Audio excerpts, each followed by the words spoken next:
Sometimes the love goes on forever. Sometimes the love fades away. Let's talk about 7 bands that I've fallen out of love with. What's up everyone, John from Beyond ARTV. It's time for another episode of 7 on Sunday, and as I said in the intro, I am talking about 7 bands that I personally have fallen out of love with. This doesn't mean that I hate them by any means. It doesn't mean that I never listen to their music, and I just want to be very clear on that for people that are going to be like, you hate them now! You have turned your back on this band, insert band here, because I haven't announced them yet. I haven't started rolling out the countdown yet. Don't be like that. I don't hate these guys. I don't want them to just fall away and fall into obscurity. There's always going to be a market and a fan base for some of them. It's just that I personally don't find myself connecting with these 7 bands all that much anymore. But that could change, who knows? Maybe they'll release an album that just sweeps me off my feet. We're yet to find out, but we shall see with time. Before we start the video, don't forget to leave a like on the video, and if you're able to, support me on Patreon or else on TAD. The second link down below is TAD. All you gotta do, watch some ads, download that free app for yourself. You can earn up to 500 TADs a day, and every 500 that you earn is 50 cents in a real-life donation to ARTV. Other than that, let's kick off the countdown. 'Cause there's you and me,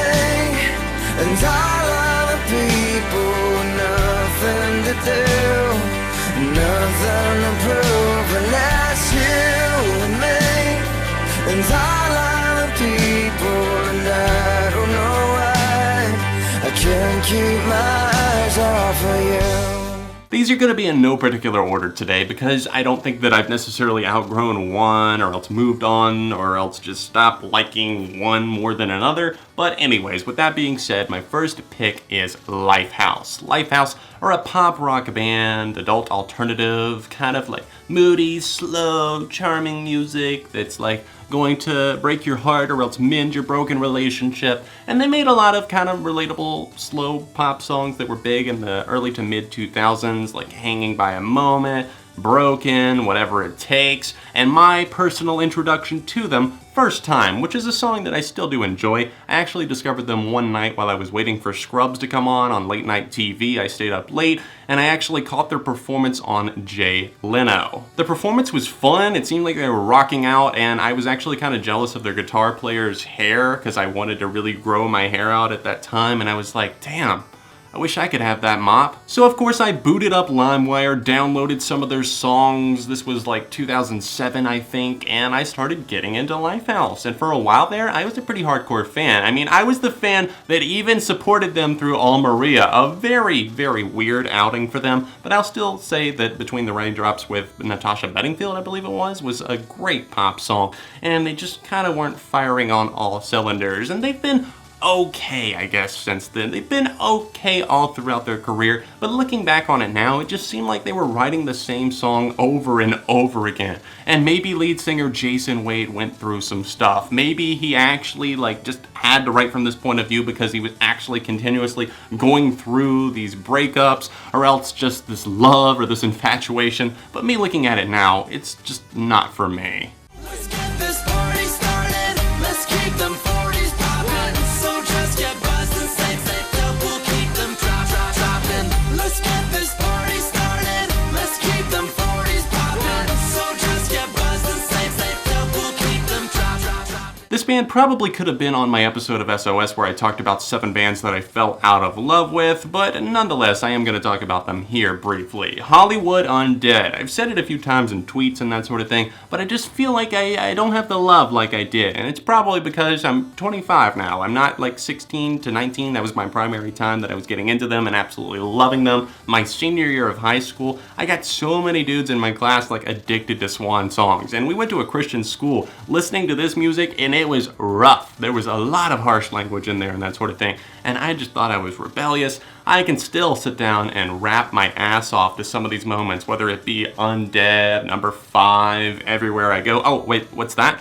You don't think I can do it? Everywhere I go, bitches always know that Charlie Sheen is kind of weenie patty flex. Oh, I don't even want to finish that sentence. God, their lyrics are kind of cringy. They mixed like new metal and dance and rap rock, and it was all kind of cool, I suppose. Some of the instrumentals still go hard, and Undead is a great song, still to this day. It's just that it's hard for me to look back at some of their moments like Bullet, which seemingly kind of glorifies suicide, and some of their other moments that just really take me out and turn me off to it, and it's just like, What was I thinking? Why did I list American Tragedy as one of my favorite records of 2011? Notes from the Underground, though, had some great songs on it. Pigskin was not among those. Oh boy, that was definitely not one of those. But I can even look back to moments like Christmas in Hollywood and have a good laugh because they're absurd. It was like the MySpace era, and that's what was popular at the time. And they were one of the biggest bands to come from MySpace, and kudos to them, just not for me now.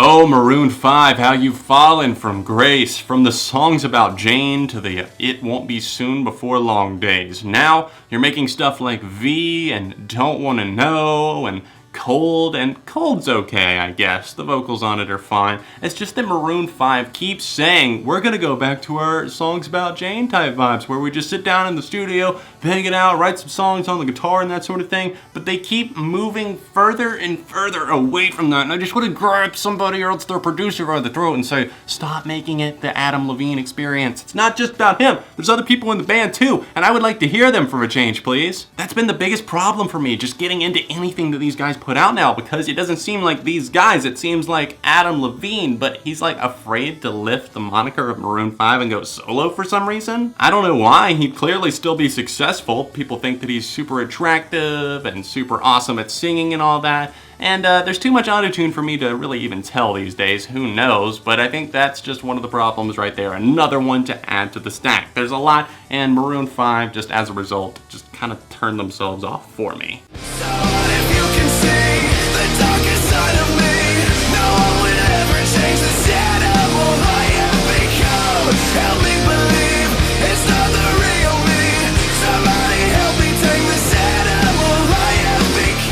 I think what really did it in for me in 3 Days Grace is what did it in for a lot of people, honestly. Adam Gontier left the band. He's no longer the vocalist, and now we've got this dude from My Darkest Days, Matt, coming to fill the shoes, and he's okay.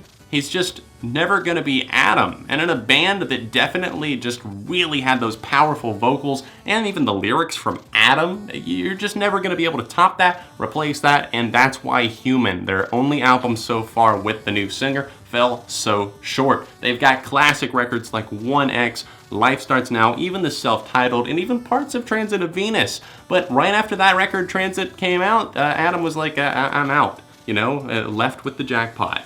But when I look at the stars, when I look at the stars,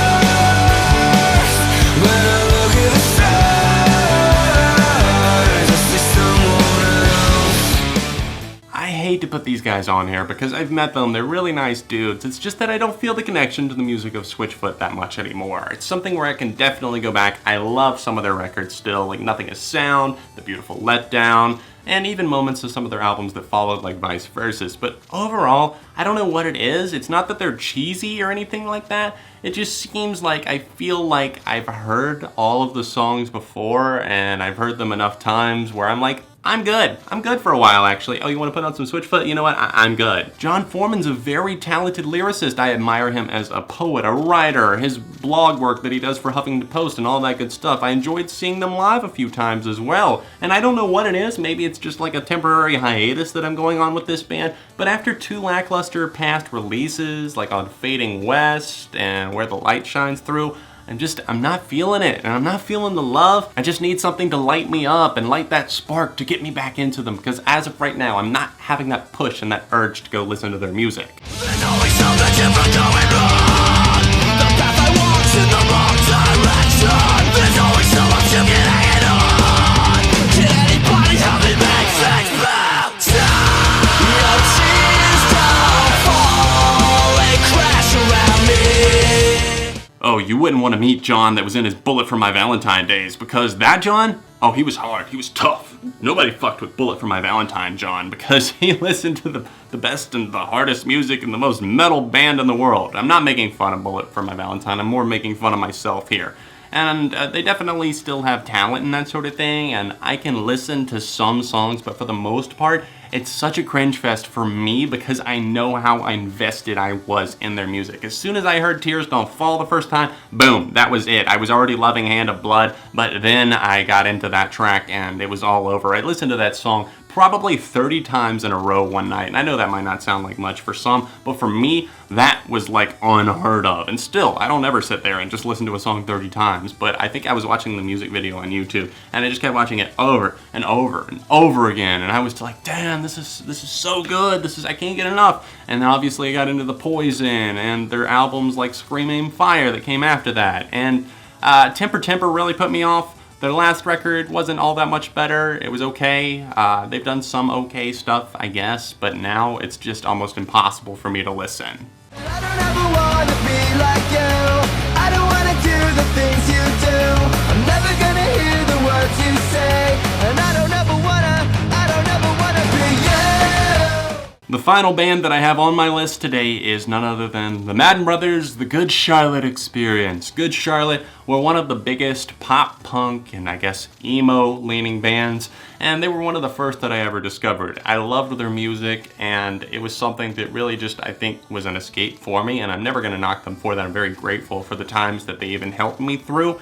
But just going back to even some of their albums like The Young and the Hopeless and that sort of thing now, it's an interesting experience for me because I no longer feel that connection like I do with even other bands in the scene, like older stuff from Fall Out Boy, Green Day, Linkin Park. I still have a bridge and a connection there. But with Good Charlotte, it's like walking across a bridge, but like half the planks are missing. So you just don't feel like secure enough to walk all the way over, so you just go back and don't even bother. I enjoyed some of the moments of the Madden Brothers solo stuff. They had some actually really cool songs on there, like Dear Jane. I still will listen to that one occasionally, and We Are Done is just a romp. And I wish that Good Charlotte had done more like that on their comeback record than just some of the really weird stuff. I will say this, I think Cardiology is probably my favorite album from Good Charlotte now, and it's something that I can still listen to, but it got so under-promoted. It was like their last one on like a major label, and I don't know why they just didn't give it any promotion or any music video, because it was great. Fans seemed to love it as well,